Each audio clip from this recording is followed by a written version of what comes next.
პროდუქტს ყიდის სწორი მარკეტინგი და რეკლამა, რომლის აწყისები საქართველოში ჯერ კიდევ მე-19 საუკუნეში ქართულ პრესაში გაჩნდა, როგორ განვითარდა სარეკლამო სფერო გასული საუკუნის განმავლობაში დღემდე. Რამდენად აქტიურები არიან კომპანიები და რა სჭირდება ამ ბიზნეს განვითარებისთვის? თათია ჩაფიჩაძის სიუჟეტი ნახეთ. თუ გინდა იყო ლამაზი ქალი, უნდა დალიო ლაღიძის წყალი. საკერავი მაშინა ნამდვილი ზინგერისა.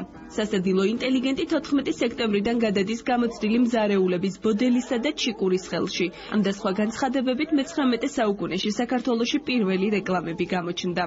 რეკლამა ადგილობრივის გარდა უცხოური წარმოების ფეხსაცმელებს, ეგრეთ წოდებულ საკერავ და სათიბ მანქანებს, თერձებს, ძმები ჟორჟოლიანების აბანოს და ბევრ სხვა რამეს უკეთდებოდა. როგორც ტექსტებიდან ჩანს, პირველი ქართული რეკლამის ავტორები ნამდვილად თანხმდებოდნენ იმაზე, რომ ჩვენი ეროვნული რეკლამა იუმორით გაჯერებული და პოზიტიური უნდა ყოფილიყო.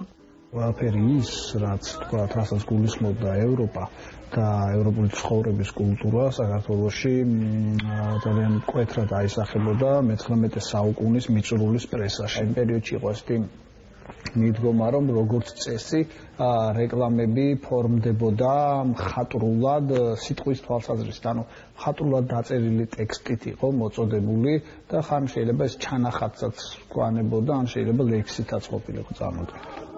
მე-20 საუკუნის დასაწყისში სარეკლამო გვერდები უკვე რეგიონულ პრესაშიც გაჩნდა. 1950-იანი წლების ბოლოს კი საქართველოში პირველი სატელევიზიო რეკლამა გავიდა. მაშინ ქართული წარმოების ჯომს რეკლამირებას ტელეწამყვანი ჟანეტა არჩვაძე უწევდა. მას შემდეგ ქართულმა რეკლამამ განვითარების დიდი გზა განვლო.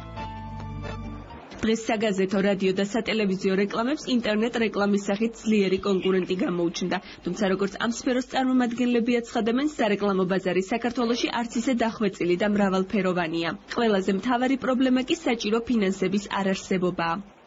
ძალიან ცოტა კომპანიებია, ვინცაც მაღალი ბიუჯეტი აქვს მარკეტინგული და ვინც ამაში ფულს ხაჯავს, ვისაც უნდა რომ თავისი ბრენდისთვის კარგი გააკეთოს. სფერო ვითარდება, არ შეიძლება არ ითქვას რომ ვითარდება, იმიტომ რომ ახალი ტრენდებია, ახალი მსოფლიო ვითარდება და ჩვენც ნელ-ნელა მივყვებით ამას, თუმცა ძალიან ნელ-ნელა. თვითონ როგორც ბაზარი საქართველოს ძალიან პატარაა. შესაბამისად იმისთვის რომ აქ რაღაც განვითარდეს, არ არსებობს დიდი, ისე ვთქვათ, ბრუნვა, როგორც ეკონომიკური თვალსაზრისით, ისე ტექნიკურითაც და ადამიანური რესურსების თვალსაზრისითაც.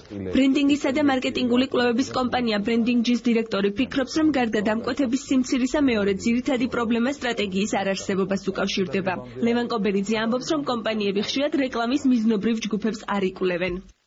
ჩვენთან უფრო და უფრო რაღაც ეს მოდაში შემოდის, რომ რეკლამა უნდა იყოს მაინც და მაინც ძალიან ზეკრეატიული, რომ რაღაც ყველას მოეწონოს და ძალიან ხშირად ის აცდენილი არის ხოლმე იმ მარკეტინგულ ამოცანას, რომელიც წესით უნდა დაისვას, ერთის მხრივ სწორად უნდა დაისვას და მეორეს მხრივ სწორად უნდა შეასრულოს იმ შემოქმედებითმა ჯგუფმა, რომელიც რეკლამას აკეთებს, იმიტომ რომ წინააღმდეგ შემთხვევაში გამოვა, რომ რეკლამა თავისთავად იქნება ვიზუალურად ძალიან კარგი საყურებლად, მაგრამ ის ვერ შეასრულებს მის წინაშე დასმულ კონკრეტულ ამოცანას.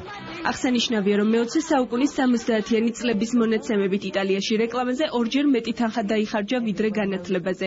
ინგლისში 9 მილიარდი გირვანკა სტერლინგი, გერმანიის ფედერაციულ რესპუბლიკაში 5 მილიარდ მარკაზე მეტი, ხოლო ამერიკის შეერთებულ შტატებში 17 მილიარდი დოლარი.